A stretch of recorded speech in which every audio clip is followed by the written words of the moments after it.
नरसेज का 4 महीनों से चल रहा आंदोलन व आमरण अनशन आचार संहिता लगने से अगली सरकार बनने तक स्थगित। राजस्थान नरसेज संयुक्त संघर्ष समिति के प्रांतीय आह्वान पर पिछले 4 महीने से चल रहे आंदोलन का आचार संहिता लगने के कारण स्थगित कर दिया गया है। एसएमएस हॉस्पिटल के गेट पर 11 दिनों से चल रहे अनशनकारी नेता प्रदेशाध्यक्ष अखिल राजस्थान राज्य कर्मचारी संयुक्त महासंघ एकीकृत नरसेज प्रदेश संघर्ष समिति संयोजक राजेंद्र सिंह राणा, के यादव, प्यारे लाल चौधरी, भूदेव धाकड़, पवन मीणा, घन्ना राम नैन, शक्ति सिंह गुर्जर, महिपाल सामोता, यजुवेंद्र यादव और पवन सोनी को संगठन के सीनियर नेता जयप्रकाश शर्मा, रामसज्जन यादव और मदन लाल बुनकर ने जूस पिलाकर आंदोलन को आचार संहिता रहने तक स्थगित कर दिया है। प्रदेश संयोजक नरेंद्र सिंह शेखावत ने बताया कि नरसेज की मांगे नहीं माने जाने से संपूर्ण राजस्थान के नरसेज में आक्रोश व्याप्त है और आने वाली सरकार में मांगों को लेकर फिर से संपूर्ण राजस्थान की नर्सेज पुरजोर तरीके से अपनी मांगों को लेकर आंदोलन जारी रखेंगे।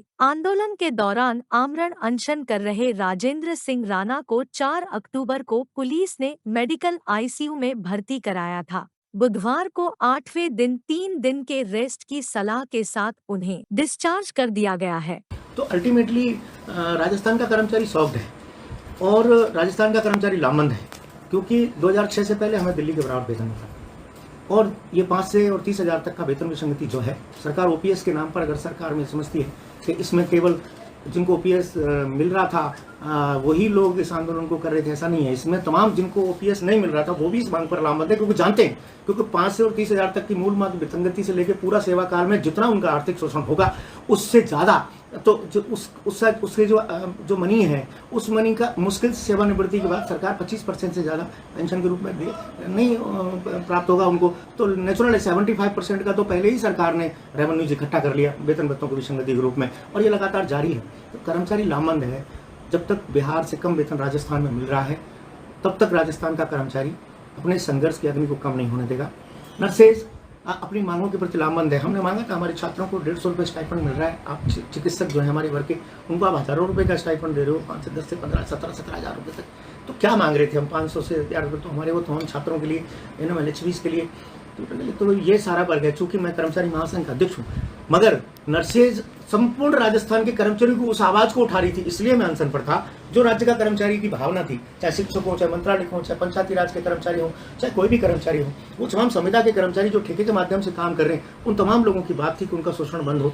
आज यहाँ 7,900 सफाई कर्मचारियों से कम वेतन था। मुख्यमंत्री जी पर भरोसा था कि मुख्यमंत्री जी कम से कम कोरोना वॉरियर्स जिनकी वजह से आज राजस्थान में मुख्यमंत्री जी को हाइप मिला पूरे हिंदुस्तान के अंदर कोरोना में सबसे कम कैजुअलिटी का, तो इस वर्ग को तो ऐसा नहीं करेंगे इस वर्ग के साथ। मगर इतनी असंवेदनशीलता, इतनी उपेक्षा 1999 के बाद पहली बार हुई है। इसलिए कर्मचारियों का संघर्ष जारी है। मैं मानता हूं कि आचार संहिता लग गई है, तो आचार संहिता में भी संघर्ष थमा नहीं है, क्योंकि पता है, सरकार को भी पता है और कर्मचारियों को भी पता है कि आचार संहिता में उन्हें किस तरह संघर्ष करना है।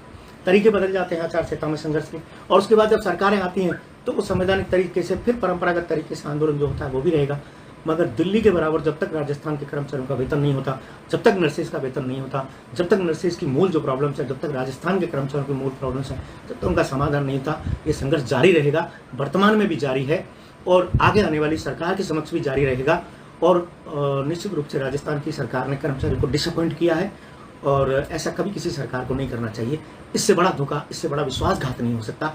और कर्मचारियों की मंशा है, कर्मचारी लामबंद है, वो अपना निर्णय निश्चित रूप से आचार संहिता में भी करेगा और उसके बाद में भी करेगा।